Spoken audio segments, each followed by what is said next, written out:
شرکت ساختمانی منسوب به چینایی ها که منزل های زیستی ساکنان یک محله خوجند را 3 سال پیش با وعده بنیاد کردن شهرک چینایی و دادن خانه های نو خراب کرده بود، وعده داده است ساختمان را به زودی از سر میگیرد. حدودی 30 خانواده ساکن محله رحمان نبیوی شهر خوجند که به تخریب خانه هایشان راضی شده بودند 3 سال باز در خانه های اجاره زندگی دارند. شرکت مسئول بنیاد شهرک چینایی در خوجند تاجیکستان با نام حسنارا 1 و منسوب به شهروندان کشور چین وعده به زودی آغاز کردن ساختمان بناهای بسیار طبقه در ساحل رود سیر را در ملاقات با ساکنان منزلشان تخریب گردیده داده است. در پی عرض و دادهای زیاد این ساکنان، شهرداری خوجند 3 نماینده این محله را برای 1 هفته به چین روان کرد. سیدالله کبیروف، سردار کمیته محله 1 می خوجند، روز 28 فوریه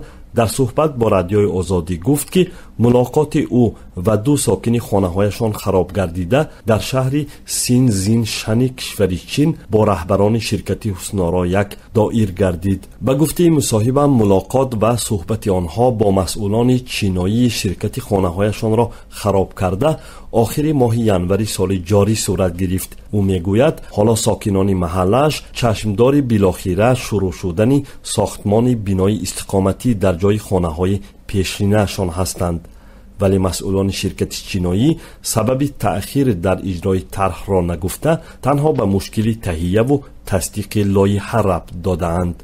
ضمناً تا به حال نه شرکت منسوب به شهروندان چین نه مقامات تاجیک سبب اصلی به تأخیر افتادن ساختمان را بیان نداشتند. رئیس شهر خوجند معروف محمدزاده در نشست خبری اخیر خود اظهار آمادگی کردن شرکت ساختمانی منسوب به شهروندان چین برای آغاز ساختمانی به تأخیر افتاده در شهر خوجند را تصدیق کرد. خانه زمینی عائله هاشیموف ها را تابستان سال 2015 در قطار منزل های حدود 30 خانواده به خاطر خالی کردن جای بنیاد شهرک چینایی در خوجند خراب کردند. حالا این عائله عبارت از 10 نفر در منزل اجاره زندگی دارد. رفاعت هاشیمو و سرور این خانواده میگوید شرکت پول اجاره منزل را میپردازد، ولی در منزل اجاره خود را چون در خانه خود به راحت حس نمیکنند. او میگوید توخت دادنشان در کار بود تا اینجا که امروز فردا خیتایچه ها حکومت رو بالا موندوسن، حکومت خیتایچه بالا موندوسن. امروز این محبود و این محبود کده میرن که اواره کده همه ساسون کده گشتیان.